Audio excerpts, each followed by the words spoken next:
Bonsoir à tous, ici Rachel FB avec Nix et Sparta. Je voulais savoir comment vous alliez, j'espère que vous passez un bon été.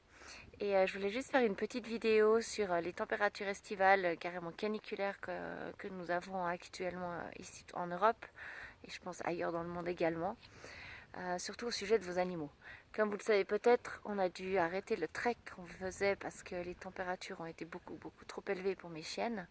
Et donc Esparta, Nix et moi, on a décidé, j'ai décidé pour elle, voilà, d'arrêter là le trek alors que tout se passait bien. Moi j'avais la grande forme, mais je ne pouvais pas les pousser plus que ce qu'elles pouvaient supporter.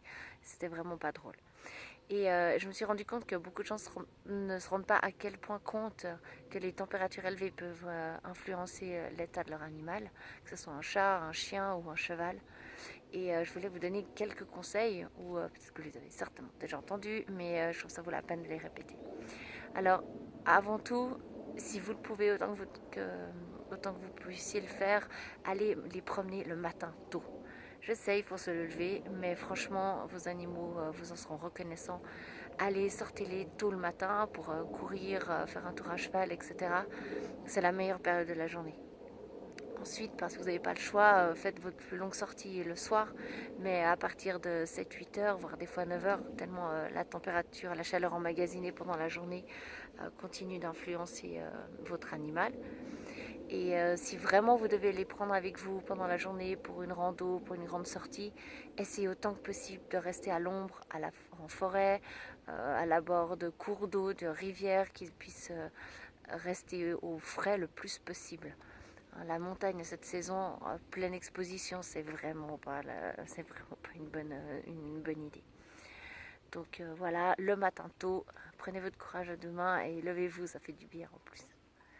Un autre conseil aussi, c'est que vos animaux, enfin les chiens et chats surtout, ont une température plus élevée de base que nous. Et donc, ils sont vraiment prônes au surchauffement. Ils risquent un coup de chaleur très facilement. Donc, ne leur faites pas faire trop d'efforts intensifs à cette période de l'année. Gardez voilà, une balade sympa qui puisse aller à leur rythme, mais ne les poussez pas trop.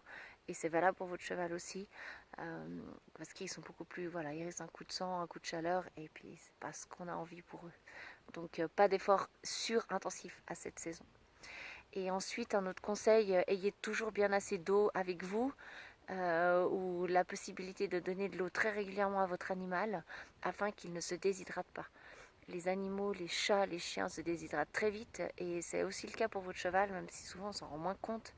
Ils perdent vite des minéraux, des sels minéraux, donc faites en sorte qu'ils puissent boire régulièrement, qu'ils puissent vraiment rester bien hydratés. Ça leur facilitera aussi la récupération après la balade. Donc voilà, c'était quelques conseils simples mais toujours utiles. Je vais en mettre d'autres encore sur mon blog. Alors d'ici là, je vous souhaite une belle soirée, à très bientôt. Gros bec, bye bye.